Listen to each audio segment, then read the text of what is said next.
we're on the road again. We're on the road again. We're on our way to paradise. Right, we are live. Welcome back to the One Celtic Fans View. It's game day. It is game day. Previous results with Dundee United versus Celtic. Yeah, we need a big scoreline today. Make sure that I shave before the lives this afternoon, this morning. It is a big day for Celtic. We find ourselves in an unusual position at this stage of the season. And I'm going to admit, I'm nervous. I am nervous. We find ourselves today third in the league. It's no big deal. We're third in the league where we do have a game in hand. But it's the points difference. It's the goals. It's the goals that are coming into play now. Hearts are sitting on a goal difference of 28. Rangers are sitting on a goal difference of 30. Celtic are sitting on a goal difference of 24. Motherwell, who are out the race, it's down to the top three. Motherwell sitting on 54 points. Hibernian sitting on 40, and Falkirk, who have well done to Falkirk, because that looks like that they will get top six football. It's not long. It isn't long until the split. We have the game today, which is Dundee United away, and that's always a hard game itself. When you look at some of the score lines that we've had over the years, let's just do this. It's always a hard game going out to Dundee United, and there's been a couple of times over the years that Celtic have been denied clear goal-scoring opportunities. And I can remember one game, Dundee United away, where not one, but twice were Celtic players tackled in the box within the space of seconds, and there was no penalty given. Unbelievable. When you think about it, Dorley's, we're on our way to Tannadice. That's what I like to hear. Get the bus up early. Few beers on the bus, and it's all good to go. Not jealous at all. Of course I'm not. Have a great one. But when Celtic find themselves in this very, very strange position of being third in the league, going into the final games of the season before the split. I mean, I think for me, I've said for a long time, the split should be done and dusted. We should just be on the run in. We beat Motherwell at home 3-1 in the last game. Celtic up their gear. It's got to be said. Celtic need to up their gear today again. On the road, we've kind of struggled a bit. The away fan base are fantastic. The team today. Next Sunday, again, we play Dundee away, the other side of the city, and then we go back to Celtic Park. This is the last game in March.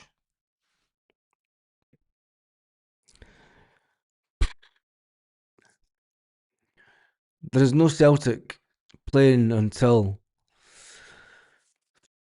the 5th of April. Oh, the 5th of April. We need to enjoy today and make sure that we get a fantastic win. I hope that Celtic pull out a 4-0 win. We need goals galore. And if we don't get goals galore, I am genuinely worried still about the possibility for this Celtic team. Anthony says, think Celtic will run out of puff batters. We've done well with half a team all season. We haven't got the scorers.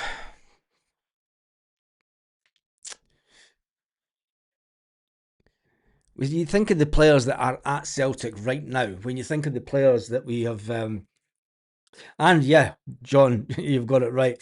And we're up against VAR. VAR, yes. I don't want to talk about it. I don't want to talk about VAR because, it doesn't matter. The blatant cheating, let's call it for what it is. The blatant cheating that goes on in VAR is unbelievable. But Celtic have always known this, but somehow there's a certain club in Scotland think that the refs are all of a sudden Catholic. How they work that one out, I'll never figure out. But anyway, and then we go into the game against Saint Mirren on the 11th of April, and then the 19th of April, before we go into the final part of the season for the league, we'll have a little trip to Hampden to play Saint Mirren again. So we do play Saint Mirren twice in a week, although there is no midweek football in between. It's definitely squeaky bum time because anything dropped and you're out of the running. You're completely out of the running. Celtic need to get it over the line today. VAR is run by referees. Yes, it is. It's run by the Lanarkshire Referee Association. Chris says that Celtic won't run out of puff all season. We've had huge improvement second half. Yeah, when you look at it, you could say that we have had. Is the second half of the season, do you include the Wilfred Nancy in that? Because Wilfred Nancy was really the December, wasn't it? So, I mean, it was past the halfway point. What do I think about Chamberlain? There's lots of players that need to up their game today. I think Chamberlain will start today. When's Osman back? He will make a big difference in attack. Yes, I think he's a good couple of weeks away yet. It's like I said, when we've been looking at these people coming back from injury, it's good to see Arne Engels back on the training pitch. It's great to see Alistair Johnston back on the training pitch. And that comes at a time that sees Julian Araujo out injured. But there's one good thing that this season has done, and it's allowed us to bring in Colby Donovan. It's allowed us to bring in Colby Donovan and not push him too hard. If you remember when Kieran Tierney came into the club, Kieran Tierney was just full on, played every game. And I think that ultimately harmed Kieran Tierney's career. I think that it put pressure on his legs, put strains on his legs that made him a little bit more susceptible to injury than what might have been if he had been given the same sort of breathing space as what Colby Donovan's getting.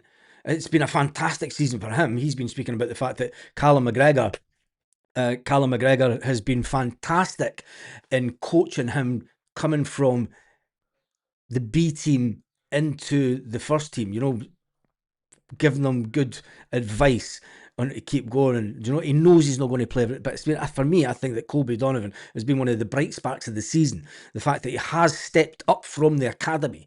We've been berating the club for not bringing enough through the academy. I think that when we do bring them through the academy and they do come through the way that Colby Donovan has, we need to really up this guy, and he's going to be a fantastic player for Celtic over the years. I think Colby Donovan will start today against ahead of Tony Ralston because Araujo is out injured. McGregor back today is a must. Do you think that Callum McGregor will be on the team sheet today? Yes, of course. He might not play the full 90 minutes, but you see when Callum McGregor's not playing that our midfield doesn't click as good. You can see it. I don't think that Oxlade-Chamberlain, although he's a fantastic player and he's been worth way more than Callum McGregor was ever worth, I don't think he has the same presence in midfield when it comes to dictating the way that Celtic play. And it is going to be interesting who we see on the bench today. We'll get that in just around a couple of hours' time. Let's jump into the comments this morning because Benji Negrin has been talking to media and he's addressed the rumours about him possibly. Do you know, the one thing that I fear for this summer, I mean, the season's going to take care of itself, but the summer's a massive worry because of the turnover of players. And it's always the Celtic way that when a player scores the amount of goals that Benji Negrin scored, do you know, when a midfield player has the kind of statistical season that Benji Negrin's. Now, a lot of fans think Benji Negrin's not worth the money. A lot of fans think that, a lot of fans will say, if somebody comes in with 15 million in the summer, take it and run. There'll be a lot of fans will say that. But we're going to lose Dyson Maida. We're going to lose Rio Hitati. I think if we lose Benji Negrin in the summer as well, it's going to be a hard summer for whoever comes in as manager. I'll tell you one thing. It's going to be a busy, busy summer when it comes to Celtic stories, that's for sure. Even though the World Cup will be on, we'll be linked with every player and their horse through that World Cup. Sean says, I love Carl Mack, but I personally think we are more attacking without him.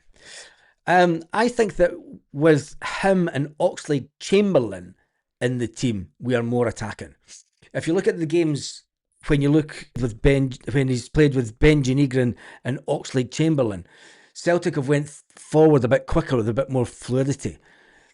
We all know that the piece of the jigsaw that slows Celtic down predominantly is Rio Hatate. And Rio Hatate in his pass backs. Rio Hatate is a fantastic player.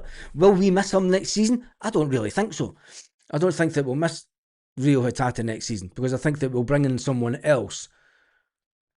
There's a lot of, the summer and the turnover is just going to be absolutely brutal. But we forget about that for today because it is all about the fact that Celtic without Rocco. Rocco has been down back in Bournemouth talking to Ryan Christie. Ryan Christie, who says, yeah, go to Celtic. You'll love it, mate. And when he went back down to Bournemouth because he was injured, he said to Christie, you didn't warn me. They're fucking mad up there. I love it. I love it. But there's one thing for sure. Celtic will not be able to afford Julian Rocco. His wages are just far too high. Far too high. But then again, it could be the transfer fee that would be involved as well.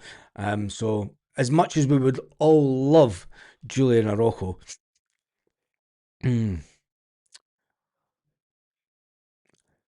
and David Castle, will the World Cup be played? Scotland new away top is horrible. Come on, Celtic. Yeah, it's it's funny because obviously Scotland has an Adidas top, Spain has an Adidas top as well, and the Spain Adidas top is way better than the Scotland one. Just saying. We're looking at first nine first team players coming in the summer as a good starting point. It's going to be a massive refurbishment job. I don't think it's just going to be a refurbishment job. I think it's going to be a complete overhaul. I mean, there's obviously stuff going on at the background with this new guy coming in for business development, whatever that's going to come under. I think that there's a lot of stuff going on at the background that the Celtic board aren't telling us. They're trying to change the club for the better. They're trying to bring in people that can take the club forward, whether we like to hear that or not, because there's still a big, massive part of the fans just want the board gone. I don't think it will happen. I mean, there was rumours going around that Nicholson's going to leave in the summer. I don't personally think he is. There's nothing to. If it does, it will come as a shock. But we just need to wait and see what the summer brings. Anyway, getting back to the game today, should we even do predictions at this point? We need a win because the Huns beat the Sheep Shaggers 4-1. Yes, and when you look at the league table,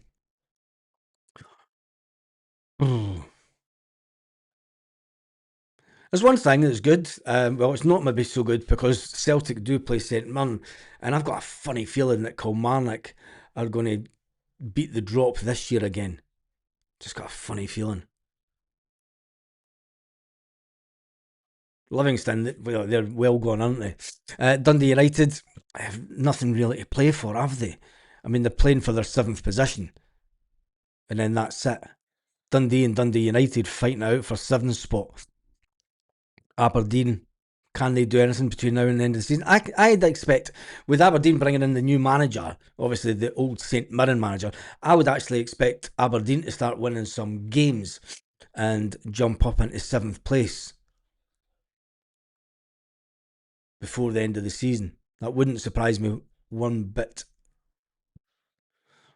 But anyway, when you look at the Dundee United, they've only won one in their last 5 games, and they've had 3 draws out their last 5 games. It just gives me the fear. The Hawks looks to move the ball forward sharper than anyone else. He sees passes. We could be doing with forwards reading the passes. Yes, we could. And I don't think it's just the forwards reading the passes. I think that the front three I mean, I expected more goals from Tannadice this year. I mean, Yang's the one that's on fire. Out of Tannadice, Dice and Maeda, because we'll say that Dice and Maeda is our number one striker. Dice, Maeda, and Yang. You've got to say that Yang's the one that's on fire just now, which is, it either shows how bad Celtic have been this season, or it's shown the fact that, he's just went and grabbed the bull by the horns, as they say. It's an interesting one, and I think we all expected more from Dice and Maeda. Tam the Czech, will he start today? Celtic won't invest in Julian Araujo with Alistair Johnston there. Is it next Sunday the clocks go forward? I've no idea. Yeah, I think it is. Yeah, it's the last weekend of the month, isn't it? Just buy the best homegrown SPFL. That might bring us big trophy in 2027. The issue that Celtic have is that they can't keep a hold of their own players that are coming through the academy. And the academy is now years away from, you would have to go out and convince, and this is a very Celtic issue, you would have to try and convince other players from other teams. And believe me, they've tried it. And I know that one player that has been approached by Celtic to leave Hearts and go to Celtic. And he said, no, I'm going to stay at Hearts because, they've looked after me since I was 8-year-old. Younger than that, I think. So Celtic are trying, but they're unable to convince younger players to come from other teams, even though they'll get a better coaching. But it's the pathway into the first team that is the issue. And that's and it's modern, you've got to put it down to modern parents, just wanting the best for their kids. So don't go to Celtic because you're not going to get into the first team. You have no chance of getting into the first team type thing. And then they go to another team and it's just, they can have a journeyman of a career.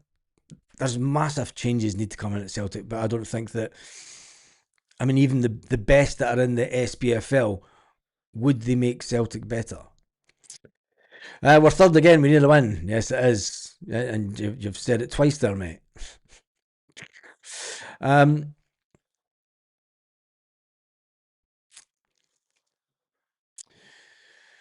I think the mood within the club is that Cuddles stays with his new appointment. I think that this guy ultimately has been brought in to take the slack off of Nicholson and take him out the firing line. That's just my reading of it. I'm sitting here in the freezing cold pint of Stella. I'm sitting here with a freezing cold pint of Stella. Where are you?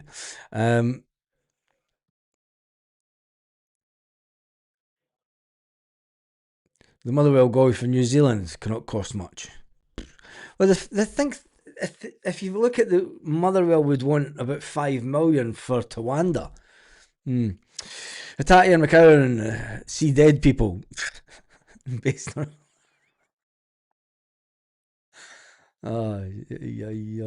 Helen's going for 3-0 today. Our midfield, not enough space, far too slow. Loose passing, ragged tackling.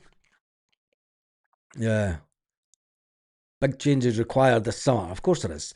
Cammy Devlin, a free agent in the summer. Should we be looking at him? He would never come to Celtic. He hates us with a vengeance. Cammy Devlin would never come to Celtic, mate. He'll go down south and get big bucks. You're in Rutherglen, mate. Fantastic part of the world.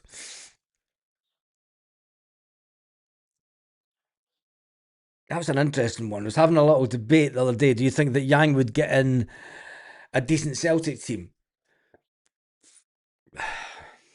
No. Because Brendan Rodgers deemed him surplus to requirements at the beginning of this season. And you can only base what you would class as a good Celtic team on Ange Postecoglou's team and Brendan Rodgers' team in modern sort of history. Would Yang, here's one for you, is would Yang get into Ronnie Dyler's team? That's the question you should be asking. I mean, never mind talking about decent Celtic teams. Would Yang be good enough to get into Ronnie Dyler's team back then? I would say no. I would say no. It's a strange time to be a Celtic fan. Um, Chris is on his late afternoon walk in 30-degree heat, and then he's home brewing when he gets home. Damn Australians. They're mad for it, aren't they? Liam, he's in Australia. Same sort of region as where you are. But anyway, right, it's just going to be a quick one this morning because I will be back in roughly around about an hour and a half's time as we get ready for the Celtic team to come out. It's Yang would be in charge of tea bags. Do you think Rodgers was guilty of all charges given? He never responded. Yes. I think I mean, there's no. When you look, let's get to the end of the season and then analyse all the facts that we have.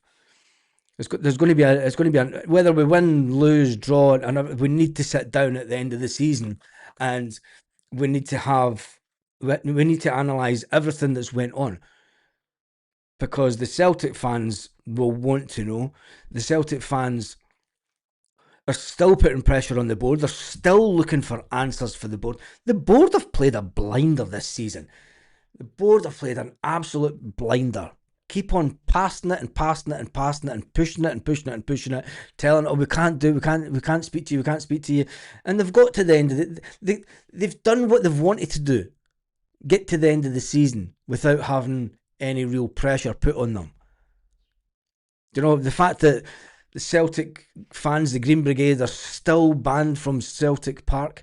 250 people still banned from Celtic Park is a disgrace. But the board know that they can, old Tory tactics, divide and conquer and just keep them at far enough length and just give them a little bit of information to give them a little bit of hope that we're going to come to the table and we're going to come and speak to them. And in reality, they're sitting back in their office going, fuck off. Let's just get to the end of the season. And then they'll play on the heartstrings. Celtic fans have got a massive decision to make when it comes to season book renewals. Do you know, we've not had any answers from the club all season. We had an AGM that was just cancelled. You can't control yourself. We're not going to speak to you. We're off. We're cancelling the AGM. The club's going to then ask 50 odd thousand people for season ticket renewals. And as it stands just now, the majority of people, yes, Big Rab, they always get renewed. And that's the thing. Celtic know this. You know, Celtic know that there are fans that will renew no matter what because they don't want to lose their tickets. They don't want to lose the little bit of history that they've got with getting European away tickets. Do you know, Celtic will play on the heartstrings of that. This is how Celtic will sell you season tickets this year. Buy your season ticket because we're going to improve the club. We're going to do this. They'll come out with all sorts of crap to tell you that everything's going to be better after the summer. That's what they'll sell it on. They'll sell it on a big rebuild. You know, we're looking to the future. Help us build something. You know exactly. They're not bringing in marketing specialists and customer service specialists from Heineken for no reason. Do you know what I mean? There's going to be the whole love bomb. It's going to be like, where is it? It's there. It's going to be like Celtic love bomb. There. Ooh, we love you. We love you. Where is there? It's there. Hey, there. We love you. That's what it's going to be on. Fair play for an honest answer, mate. First post to always say that. That's interesting. It's interesting that other one said. I don't. Why would you not say that you wouldn't renew? That's bullshit. Like I say, I know thousands of people that go to games that will renew and that have had their tickets for years. They hate the board and they hate everything about it, but they'll still renew their season tickets. And anybody that comes out and says no, don't know, fair play to them. Put the money where their mouth is. I know that our family will renew the season tickets that we have. My brother and his son has season tickets, and they've given them to someone else for the past 5 years, but they still retain the season tickets. So anyway, right, let's jump into somewhere. I'm sitting here and £10,000 lost through gambling. Mother ill, auntie just passed, rent issues, court warrant issued. Celtics, Jesus, mate. I hope you're okay. And if you want to have a chat about anything, just sound off. Give me a shout on Facebook, mate, or through Twitter if you're on any of the platforms. If you just want to just jump on a call and just, talk about anything, I'm here to listen. Seriously, because that's heavy duty stuff. Heavy duty stuff, and you shouldn't. You're not. You don't need to. You don't need to suffer yourself. Sometimes it's good to just talk shit and just get stuff off your chest to somebody that will listen more than anything. So if you do want to sound off, give us a shout. Anyway, that's what we do. Split season tickets between us now.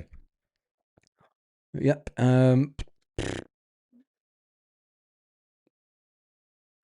Just reading some of the comments. The board aren't up to the job. Is that the reason that the board are bringing in people out with foot? See, I'm going to, as mad as this sounds, right? The board will think that since 2023, since they brought in the guy from Apple, that's a big win for Celtic. Taking somebody that has the caliber of experience that he has within the digital industry, the app building industry, the reoccurring payment platform industry. Getting the guy in from Apple was a massive coup for Celtic. Bringing this guy in from Heineken, Celtic board will be sitting, I'm not being funny here, but they'll be sitting patting themselves on the back and go, we've got a real good guy in here. They are they're condensing the power that they have to try and make the club better. But at the same time, it's the people that are making the decisions to bring in the manager and ultimately contract negotiations. That's the big one. It's contract negotiations. But anyway, Baz Colby is just one of so many years desperate for the Celtic Academy. Colby is pure class. Yeah, he is. Colby is pure class. He's a fantastic young player. Could he fix Celtic TV? Who, the Apple guy? I think his main concern has been, I think he's the one that brought out the Celtic app. He was brought in to give you the Celtic app and all the data goes right. I don't think he has much to do with the Celtic TV side. I'm not too sure. But anyway. The pitch at Tannadice is tatty field. We can't go even looking. No excuses today. Sorry. But there's no excuses. There's no excuses for Celtic. We can't say, oh, it was the pitch's fault. We've got to score. As it stands just now, we're 6 goals behind Rangers. And I know I keep banging on about it, but the closer it gets to the end of the season, and if we're still way behind on goals, and it comes to the final game of the season,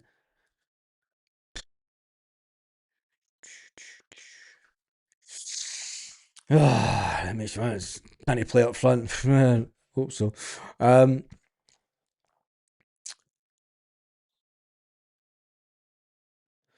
Who will be tried in the number 6 position today? Bernardo, possible. Don't know. We'll just need to wait and see. Nancy was a nuclear disaster. Yes, he was that. Dermot won't go away. No, he won't. He won't go away. You're not going to get rid of Dermot anytime soon, unfortunately. Don't know. It's just the sad situation that Celtic find themselves. What we do need to do, and what the Celtic board are really scared of, is we need to pull together every single supporter who has a share, even if it's only one share, two shares. If you've got a share certificate sitting in a drawer somewhere that you bought back in the 1990s off of Fergus McCann when he sold the club, it's all those people. And the thing is, a lot of these shares might be sitting in boxes of people that are no longer with us, and family members don't realise the significance of the share that they have in Celtic. And that is why people like Dermot Desmond are winning at Celtic, because he knows the vast majority of Celtic supporters that have shares are they just want the shares to have that, I own a bit of Celtic. Fergus McCann did a fantastic thing in making sure that the club was never overall owned by one person. That no one person could ascertain, could buy up 51% of the shares to take total control of the club. But in doing so, by giving it to so many individual people, he diluted what was needed to actually gain control of the club. And I don't think that was Fergus McCann's wish. I don't think that was the way that he wanted the club to be run. To have someone that's only got 34% of the shares. I mean, he bought the shares from Fergus and Fergus took the money and run. And then Dermot Desmond has never put another penny in the club since then. And in fact, it wasn't even the club that got the money. It was Fergus McCann. But Fergus come in and he built the stadium to what it was today. And I think it's in all these years later, I do think that the stadium does need a little bit of work to it.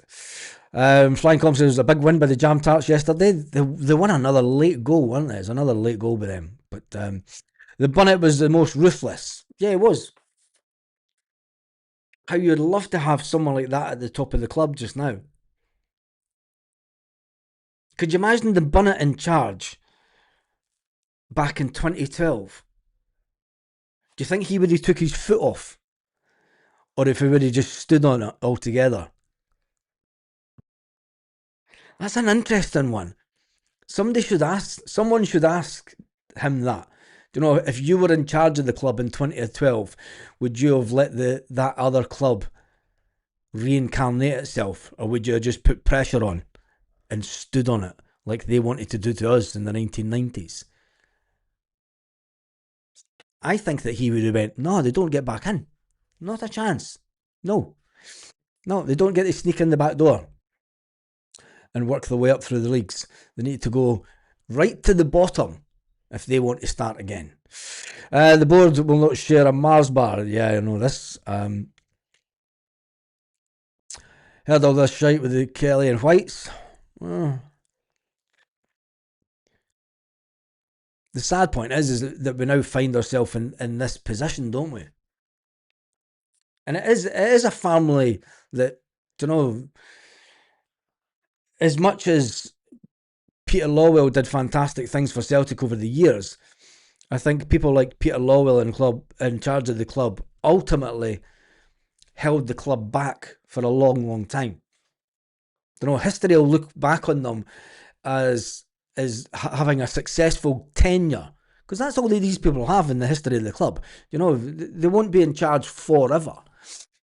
I know Dermot Desmond says he doesn't want to sell his shares, but they're only here in this brief period of history, in the long history of the club, the unbroken history of the club. This is one of the summers that we're going to go into that's going to be momentous, massive for the club. This is bigger than the year after the 10. This is more important than after losing out the 10. Because if we do manage to retain the league this year, there's one or two things could happen. The Celtic board will go, fuck it, see, we got it, we've done it. And then there is one train of thought that the best thing that can happen to Celtic is for Celtic not to win the league. I've heard this spoken about on quite a few podcasts. And that if Celtic don't win the league, they will go out and invest heavily and they'll rebuild heavily. But if Celtic do win the league this year, they'll think that they got away with one. And the board will sit and go, what are they greeting about? You know, why? You're not singing sack the board now, you've just won the league. You know, and they'll think, well, we were right. We won the league. And that's the way that they'll look at it. Things Chris says, Baz, we've got denied clear penalty versus Hibs game. Colin admitted VR was cheating. Yep, I know. Fergus was a business. He made his money. Yeah, he made his money before he came to Celtic, but he never invested all his money in Celtic, which is Celtic Supporters Limited. I read their websites. They're trying to recover the missing shares. Yes, and it's the irony that the guy that is behind that is the same guy that was here when Fergus McCann came into the club. I wonder if anyone's starting to spoke to David Lowe and says, do you think that the way that the Celtic sold the shares to the fans back in the day was a mistake? It was all, it wasn't about having fan ownership per se. There was shares sold to institutions and all the rest of it. But Celtic were offered, the fan base were offered the majority of the shares. And I wonder if he would, and maybe he's doing this to try and rectify a period in history when you look back at it and you analyse it and you see the control that a small minority of, because it was never meant to be like that. Should have Fergus and Co at the time set up the Celtic Supporters Limited and something that would keep all the supporters under the one umbrella. It's an interesting one. And it'd be interesting to get his thoughts on it. Because everything that's going on at Celtic right now leads back to that era, that period of time when Fergus went, right, I'm going to sell my shares to the club. I remember going to Celtic Park when they were selling the shares. I remember that was the very first time that I met Peter Lawwell. It was the very first time that I met Peter Lawwell back then. He was at the club a very long time. Peter Lawwell went on a cruise mode in 2012. Yeah, he did, and I think Fergus would have. It's up to us and Sevco to beat the Mini Huns from now on. Baz, it doesn't look like any team will. Yep. The fact that 1-0 wins is all they really need.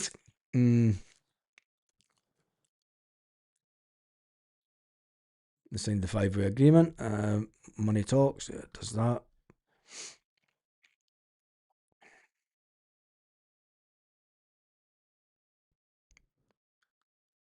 I'm just going to jump through these comments and then I'm going to go and have a dig of the grave, as they say, and get ready for the lives coming up.